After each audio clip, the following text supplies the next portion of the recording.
The sun broke through today in Chester as if the sky itself wanted a better look at what's happening below. Yesterday's outlines are now filling with color as Kenneth Art Monster Hunt continues his mission of transforming a community through creativity.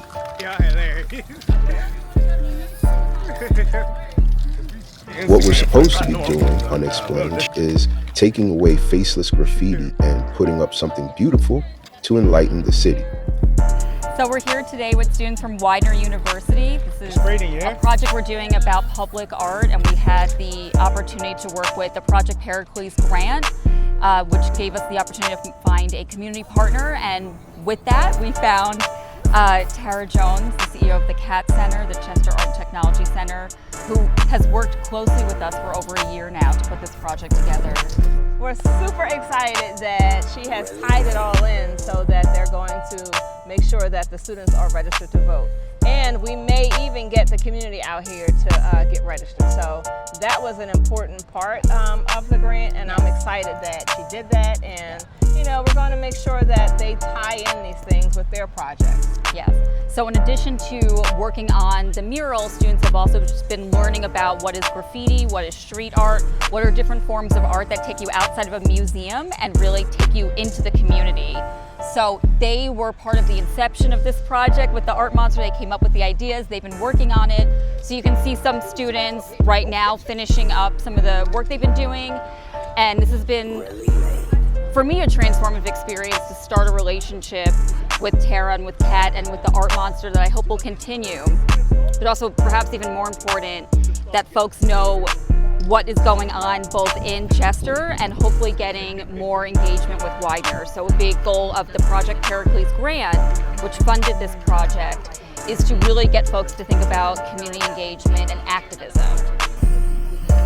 Where are you from? Was it what you expected? Did it come out like you expected? This part, my little lines here, no. They're a little wonky. But I like the color combination. So, yeah, I like what it's coming out to. My lines are a little wonky, but like my idea, my process is coming out. So, I'm Cameron. Today we were just coming again to finish up the mural. And I just try to pick a bunch of bold colors that don't really interact with each other. That are opposite on the color wheel, for example, like orange and blue. So I thought it looked pretty cool. We have gold accents over here too. So yeah, we're almost done. I'm excited to see how it's gonna turn out. This is amazing. Well, at first it felt illegal because we were spray painting on a wall. It started to be really fun because the older college kids started helping me and telling me where to put my spray print. Just 3 blocks from this mural stands the CAAT Center, part art studio, part tech lab, part neighborhood living room. Inside, it's here that Chester's what ifs meet Widener's why nots, where a professor's syllabus shakes hands with a grandmom's street wisdom. The CAAT Center isn't merely a building. It's the footbridge between textbook theories and block-by-block realities. Proof that learning sticks best when it's painted in everyone's colors. What were you all expecting when you kind of like, okay, the CAAT Center's coming in here, and they're saying we're going to do these things. Are they? And here we are. So what was the expectation, and how close did we get to it, or how far were we from it? I think expectation in terms of like doing it, I thought it was going to be a small wall. When you were like, oh, it's a small wall, it's a big wall, I'm thinking, okay, but this thing, there's an entire wall. I was like, oh, okay, that's a lot. And I kind of thought we were going to use like paint piece, like acrylics. Again, we are happy as a center that is located in the city of Chester, you know, where our partnership with Widener is tightening. And so this is just the beginning. And, you know, we are excited at the CAAT Center to be a part of this, to be a part of the grant, to be a part of, you know, the students' lives now, because we're going to see how we can continue, you know, to navigate our relationships and yes, and they'll get remember closer. this. Yeah. So, and I think that's hopefully what they take away from this experience. This is not a one-off, that this is a space that they can come back to. They can come back and see the work they did and have memories as they're taking pictures and posting on social media what they've been doing. And I hope that also encourages them, selfishly for me, to take more art classes.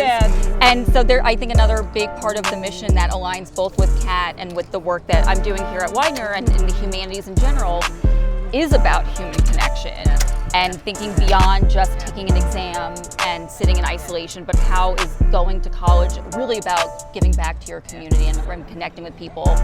And with everything happening in the world right now with the humanities in particular and higher ed and the community more broadly, this is more important, and the urgency I feel, and now that we're starting this project. And I hope in the future that Widener will support further investment and grants that we can continue to build on this. That was my thing. I was like, please, we want to do something that's not just a one-off. I want to maintain a relationship so that we can not just enhance Chester, but also the lives of the students at Widener.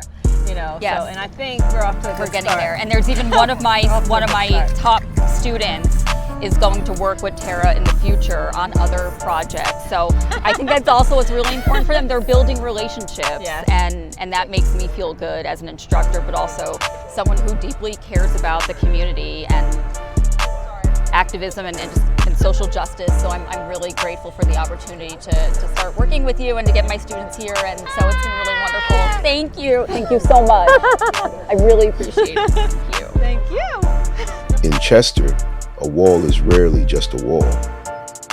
This one began as blank concrete, took on rain and optimism, and now wears the fingerprints of two zip codes that used to wave at each other from a distance.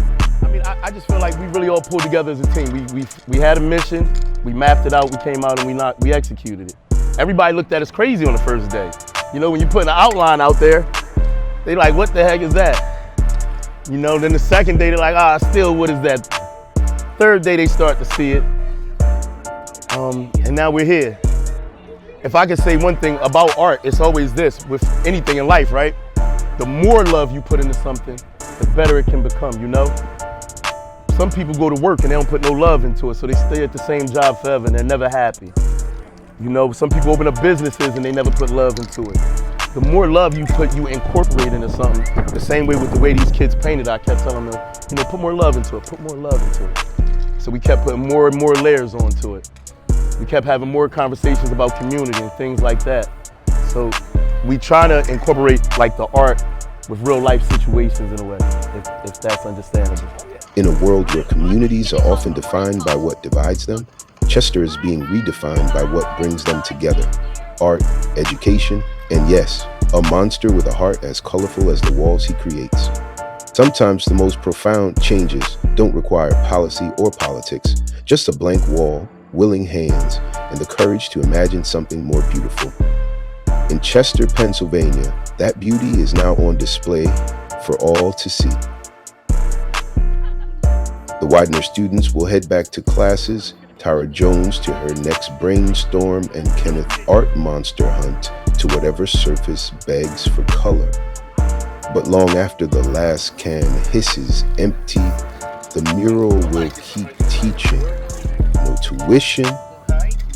Neighbors will point it out to kids in strollers.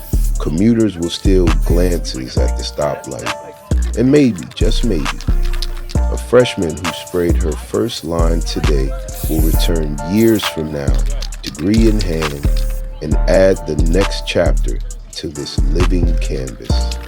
In a city that knows its share of gray days, a sunlit heart now beats on brick, reminding everyone who passes that community doesn't have to be painted in broad strokes. Sometimes it's built letter by letter, with a little more love left in the can.